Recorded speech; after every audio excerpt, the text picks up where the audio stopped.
Please watch this video and let me hear your thoughts.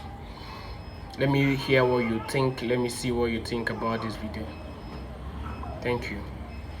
Guys, let's critically look at this video about the APC caucus going to meet the Labour Party executive, the chairman of the Labour Party. According to them, is a peace movement. They want to ask the Labour Party to sheathe their sword and join them in the national unity. Let's watch the video and see, and let's hear your thought on that. What you think about their visit to the Labour Party executive. Thank you.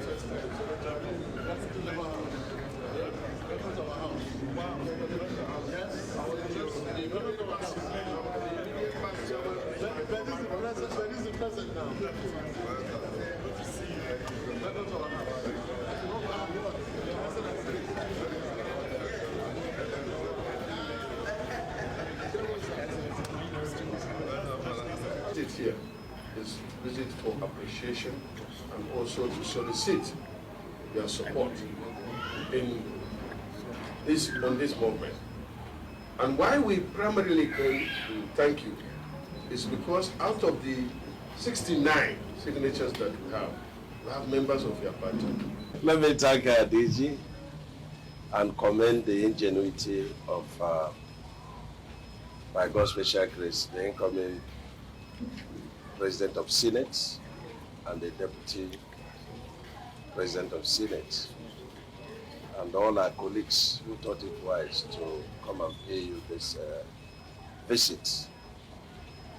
For me, it's quite unique, and it shows that our democracy is developing and growing beyond party affiliations. First is to join him to thank you very much. Well, they say the toad does not cross the road in the daytime for nothing. Something must be pursuing it. And as far as I'm concerned, with the differences in political parties between the APC and the Labour Party, somebody will wonder, what is Akpabio doing here? What is this group doing here? The reality is that the Labour Party is composed of Nigerians and APC is composed of Nigerians. And as far as we are concerned, all of us must think Nigeria. If we don't think Nigeria, then there is no future for our children. Where I come from, in my community, when a child is born, they say the child is born to the community, not to the parents. So that child is meant to serve that community. So today, the Labour Party has produced a few senators for the 10th Senate of the Federal Republic of Nigeria. And you produce them, not to save Labour Party, but to serve Nigeria. That is why I'm very proud that many of them already belong to the stability group to stabilize the polity, stabilize the 10th Senate, and at the same time serve Nigeria. So we came to tell the father, thank you for producing these kind of good children. Am I right or wrong? Yes. And for those that have not yet joined us, please we urge you to make sure that they join us soonest so that we can stabilize the nation, stabilize the polity, and move the nation forward. And I know sometimes they say what is morally right may not be politically expedient, and what is politically expedient may not be morally right. I would have loved to use this platform to call on all the political parties that contested the 2023 elections to sheathe their swords and come together and line up behind Asiwaju Bola Ahmed Tinubu, our president-elect, in order to give leadership to Nigeria in a very fragile situation like this, so that we can stabilize the polity and also bring development to Nigeria. We have so many issues. We have problems in the country. We can only do so by being together. They said, united we stand, and divided we fall. So I want to urge the Labour Party, because I believe that you went into this election as a result of your love for Nigeria. So come together and join us so that we can build a very united and vibrant nation. On this note, I thank you for your support for us in the 10th Senate that will meet very soon. And I don't want to belabor the issue because I'm talking to Labour. so I thank you so much for this opportunity of receiving us. Thank you, and God bless you all. I also want to appreciate you for coming to pay us this visit.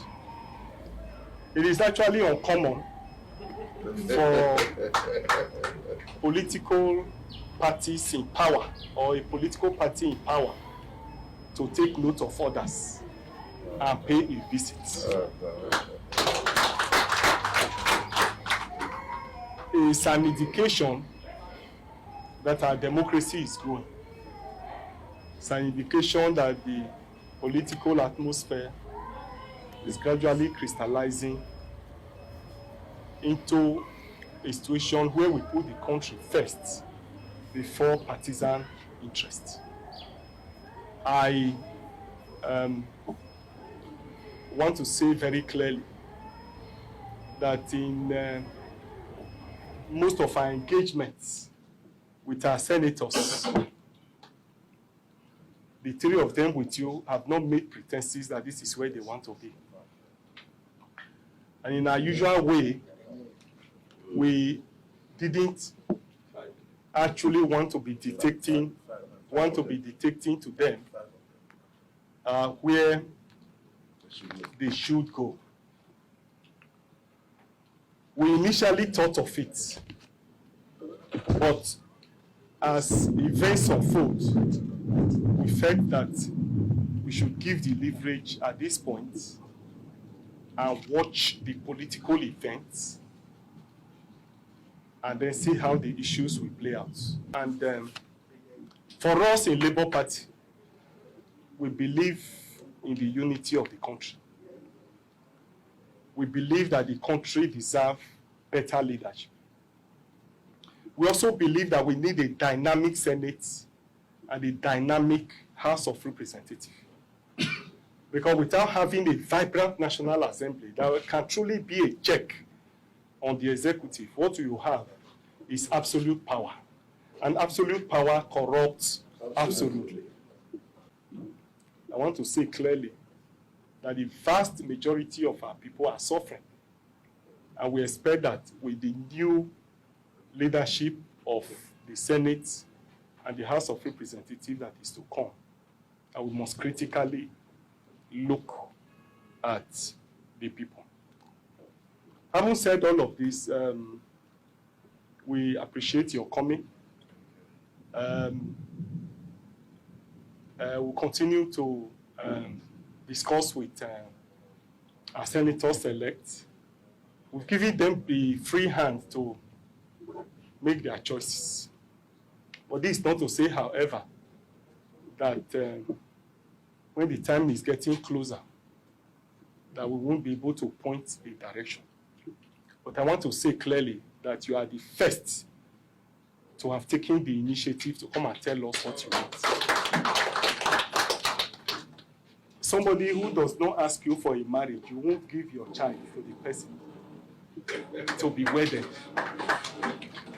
And so for now, you are the only one that have come to ask us a hand for a marriage, and we appreciate your coming. And when in-laws come to the house, you don't drive your in-laws away. So we welcome you. We appreciate you for coming. I want to quickly put on record here, just for the records, that we are in court in respect of the presidential election. And you know we are challenging the processes leading to that election. In all our campaigns, we didn't make pretenses about it. We said it clearly that we believe in the process leading to the election rather than the outcome of the election. And therefore, for us in Labour Party, you are aware that we are not comfortable with the processes leading to the election. And I want to say clearly that this is not the forum for us to engage on that. But because you have made such remark, it will be unfair for me not to put the record straight. And that's why I want to say it here clearly, that the 2023 presidential election is what we are challenging. We are currently in courts in it, and we are interested in the processes leading to that election and not the outcome itself. I probably feel that I needed to put that on record before it will be carried that Labour Party is supporting Asiwaju Tinubu. No, no, no. For us, it's a no-go area for us. So I probably feel I needed to put that record straight. So having said this, I want to appreciate you. I welcome you. I followed the track record of Senator Akpabio, not in the Senate, but when he was governor of Akwa Ibom State. His records are unparalleled. His achievements are there. And most of the people he touched his life are my friends. And so I have no doubt in his capacity to provide quality leadership. Thank you and God bless you.